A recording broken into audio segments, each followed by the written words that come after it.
Hello, what up? This is the Atomic Dom Volleyball Channel. I'm your host, Atomic Dom, and this is the Oddcast. And on this channel, we're going to discuss all things volleyball, anything between the pins and stuff slightly outside the lines. That's why we call it the Oddcast. So, with that being said, I want to share something with you. This is our cherry poppin' episode for this podcast. That's right, it's our first one, so please be gentle. Anyhow, I need you to like, share, subscribe, comment. We're trying to get in the algorithm rhythm, baby. So we want to get in there and we want to make this channel blow up. So let's do that. All right, so here's how it all started. We got invited to Ontario for a 4-day coaches clinic up there. And we were working with some local clubs. We were just going to do, skills, drills, that kind of thing, and catch a university match between University of Toronto and Windsor University. It's a preseason men's match. So that was good. We got to see one of the local club's players got to sign. He had his little signing right before the match, which was really cool and a special moment for him, which was good to take. All right, so here's what happened. We're driving up, and we get just outside of Detroit before we cross the border, and we get into a 3-hour traffic jam. So we wanted to kill time, so what we decided to do is just start talking podcast stuff. So I rode up there with a couple of friends, KO and Berg, and they're going to introduce themselves, and I'm going to drop little clips in here from that car ride. So I'm going to apologize ahead of time because, it's not professional sound and that sort of thing, but we tried to do what we could with our mics. And we tried to cut out a lot of that background noise, but you'll see trucks going by and that kind of thing. But it's bad camera work, but it's what we did in the car. So if you can find one better, send it my way, I guess. I don't know. Anyhow, so we were going to go up there and we're going to do a few drills and work with some of the coaches up there. And it was a great 4 days. We even got to take in Niagara Falls from the Canadian side. So, and we were tempted to go back into Buffalo to have buffalo wings, where, of course, where wings were originated, right? But then we thought about that border crossing, and that might be trouble. So it might take a long time, so we decided to stay in Canada. Then from there, we found a lot of local eateries and whatnot. It was a lot of fun. We discovered the hype of Timmy Horton's coffee. Apparently, he was a hockey player. Timmy Horton has nothing to do with the ownership of the company, but he was a hockey player for several teams. A Canadian hero, which is good. We also tried a butter tart. It's kind of like a mini pecan pie. I don't know, about the size of a donut. It's got, pie crust and the pecan filling, which is awesome. So we tried that, and man, I can't tell you, we ate more poutine than anybody in the world up there. I mean, it was crazy. Every meal is poutine. I mean, you get a beer, got poutine on it, whatever it is. Anyhow, with that being said, let me drop in these clips, and I will catch you on the bounce out later. I got a couple of guests here with me, and I want to introduce those guys. On my left, it's Kevin Owens. We know him as KO. What up? All right, and then on the right side, we have Berg. Hey everybody, Dom, you forgot to mention the poutine that we'll be eating up in Canada as well. Okay, so I'm sorry about the poutine. So is it routine poutine, or is it just is this like some fancy French sauce? For us, it's not going to be routine, but for the Canadians it is. Really? Okay, all right. So what is it just? It's French fries with cheese and gravy on top. So it's basically like Indiana Hoosier Ranch, basically, is what it is. They replaced the ranch with gravy. Yep. All right, cool. All right. So, okay, so let's jump into we'll get back to Canada in a second, but I want you guys to kind of deliver a little bit about your background. Bert, you want to start that? Yeah. So I started playing my sophomore year in high school. I saw that it was a club sport that was being offered at my high school, and it was a good way for me to try to increase my vertical for basketball season. And so I walked on and tried out, and turned out I was pretty decent at it. I was all city my first year playing there as a sophomore. I quit playing basketball. I started working as a girls manager, started playing pickup, church league, stuff like that all around Fort Wayne. I was all city junior year and all state junior year. We went down to the state championship games, or whatever, Elite Eight, whatever it was. I think it was all considered the state championships. And we just got wiped off the floor by Cathedral. And into, I think it was 25-6 one set, something crazy like that. Moment right there. I don't think we made it all the way around one full rotation of one set. So, and what year was that? That would have been 04. 04, yeah. That was an okay Cathedral team. Did they end up winning state? I think so. When you lose in the first round, you go home a little earlier. Cathedral's won state so many times, it's hard to tell which year was which. Oh, shots fired. And then I played senior year, and I was all city again.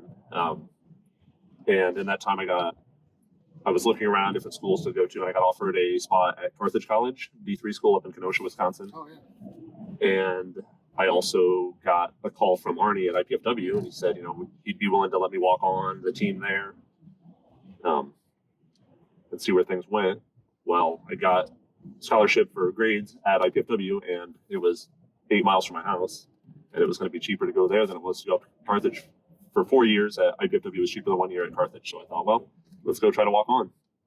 And that's Arnie Ball, for those of you who don't know, legendary IPFW coach, dad of World Hall of Famer Volleyball, national team center. Nice. So I walked on my sophomore year, we went to the national championship game in 07 there, lost to UC Irvine. I played a little bit in 08, and then I earned a starting spot in a scholarship my senior year in 09. And then since then, I've played competitively. I played a little bit of indoor for the VLA. I played a bunch of beach, traveling around playing the AVP with several partners, but KO and I play most recently. And then I've been coaching. I started coaching as soon as I got out of college. I was basically a volunteer assistant at one of the universities there in Fort Wayne, St. Francis. And then I've been coaching club for on and off 10 years, I think. It's got to be more than that. Well, there was a few years where I helped out at the high school, and when I first moved to Indy, I didn't coach much for 3 or 4 years. So, Gotcha. Yeah, there was a couple of years there where I wasn't coaching. Don't forget the peak, the pinnacle of your career when you my one professional match overseas. up and played a professional friendly with my club team in England. That might be a whole episode down that trip. But Yeah? That was a great day. We've got a long road ahead, so maybe. Oh, and Berg, how are you on your time for your conference call? I've got another 30 minutes, so we're good. All right, cool. All right, so and then let's not forget about your foray jumping back into boys, and you and I got a chance to coach together, which was pretty awesome. Yeah, that was the first year the Monsignor started boys. So I'd been coaching for a few years at a different club for girls, and KO decided to start a boys program here, and I thought, sure, I'll jump in. And Dom was the head coach, I was the assistant. So I learned how to coach. Yeah. You're already on the program, so you don't have to. All right, so is there anything else you want to share with us? I think that's it for my background of playing and coaching a little bit. All right. KO, you want to lead us down your path? Yeah, I had a pretty similar story to Bird. I loved basketball, as any tall kid from Indiana does. Played my whole life, and then went to Cathedral High School in Indy. My dad was determined that I would be a multi-sport athlete. So when I refused to play baseball, soccer, and football, he said, all right, they've got a volleyball team, you're doing that. He had played some rec volleyball, so he was all into it. And so he basically drugged me to tryouts. I was kind of okay with it. Some of my buddies had played, but was not really into the game. I was terrible. But I was a 6'5" freshman in high school, so that was something.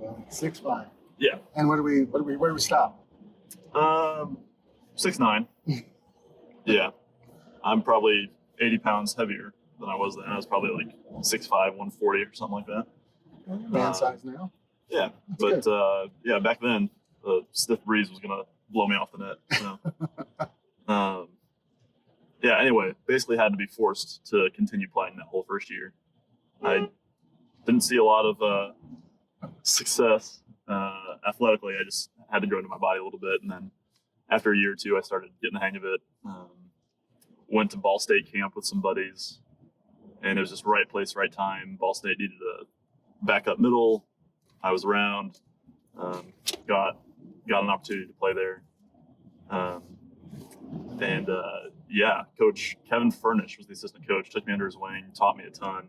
I just grew like crazy as an athlete, as a volleyball player when I was at Ball State. Nice. Can we go back to Cathedral for a second? Yeah, please. How many state championships did you guys win while you were there? Let's see. In my 4 years, we won 3, and we were runners-up once. That's huge. That was all under Coach Lau? Yes, Coach Rondelau, amazing influence. My coach my freshman year was Coach Mr. K, John Kesterson, the father of Gene Kesterson, right. A longtime Cathedral women's coach. And then, yeah, sophomore through senior year, we had Rhonda Lau, and she was incredible and pushed us so hard, taught us so much. Yeah, you've had a lot of great influence. I mean, that Kesterson name is legendary. Yeah, huge family coaching tree. From Cathedral to Roncalli to, they're all over the place. They're Kestersons everywhere. They've all been great teachers and coaches. So I was lucky to have them. So I got a chance to coach with John Kesterson, the son, and I think there's 6 girls and 1 boy or something. Like they've got a huge I thought there were like 7 or 9 kids or something like that. That's possible too. Yeah. All right, so let's jump back into the Ball State thing. Sorry. No, you're good. So yeah, we had a lot of success at Cathedral, and that it's a different time. People say, "Oh, 3 state championships, that's incredible." Well, yeah, we worked hard for it, but volleyball is different back then. Like now, everybody's playing club, playing year round. There's a lot more parity. It's tougher to win. Back then, there just weren't as many people playing. Not to say nobody was good, because we were good, and other teams were too. But Coach Loud just pushed us so hard, and we worked really hard and had really good technique. We just were that much better than everyone. And we actually kind of formed our own club team and went and played in the summers. And so we were just playing more than everybody also, which helps a ton. Yeah. But yeah, going on to Ball State, Kevin Furnish, assistant coach, just taught me so much. I learned leaps and bounds and became a starter eventually. Was an All-American my junior year, had a great season. Team had a great season. We were really good, really experienced at every position. Went on like a 13-match win streak or something going into the playoffs. I think we were the 3 seed in the MIVA tournament, and we were kind of the team to beat at that point. And we did not deliver at Loyola. We lost in the MIVA semis up there, which is pretty disappointing. But had some great times at Ball State. Got to play pro a couple of years. That was a lot of fun. Went right after school, went to the Czech Republic, then had a season in Puerto Rico after that, and then got a real job for a while, worked in data analytics, and then had enough of that after a few years and went to England to get my master's and play another pro season. Are you a Rhodes Scholar? No, I'm not. But you are, that's fine. I don't know about that. But ended up getting my master's in finance in England, and that's probably the most volleyball I ever played. We played in the college league, the pro league, and there's like a cup. So for people familiar with soccer, kind of similar to the FA Cup, there's the same thing for volleyball. So we were playing in 3 different volleyball competitions at the same time. It was a lot. We sometimes have 3 matches a week and training weights every day. It was a ton, but it was a lot of fun. So what brought you back home? It was just kind of default. I finished my master's, finished playing, and it was home for me, so I came back to Indy. And then I'd been talking for about a year about maybe starting my own club. I'd seen the way boys were taught compared to girls, and I thought the boys could be taught much better, so I wanted to do that. So I thought I would apply a lot of what I had learned at Munciana to coaching boys. I had coached Munciana when I was in college at Ball State, so I've been coaching at Munciana since 2011, I think. But yeah, I thought it'd be really cool to train boys like girls, get all those techniques and fundamentals and tactical advantages, and put it with the athleticism and strength of the guys. So that's kind of the way we founded Munciana Boys in 2019. No, I think it's been great. I thought you were going to say you came back to give me a coaching job, so but that's okay. It doesn't need to make that. I can edit that out. You are the man. Yeah. You're the man. You're always drawing me somewhere. Yeah. Okay. All right. So you guys have like a rich volleyball background. That's great. I'm just a greasy Sicilian guy with not a lot of volleyball background, but it's been an awesome experience coaching. Don't say that, because you've been coaching high school longer than we've been alive. So you've got way more volleyball experience than us. Oh, okay. Whatever. Anyway. All right, that's a wrap. I hope you enjoyed it. We're going to shut this thing down for our first episode. The Cherry Poppin' episode wasn't really so bad, you know? I mean, it was a lot better experience than my other first experience. Thanks, Shelley Westfall, wherever you might be. Anyhow, so here's what's coming up in the future episode. On the next weekend, there's going to be a collegiate preseason men's showcase here in Indy.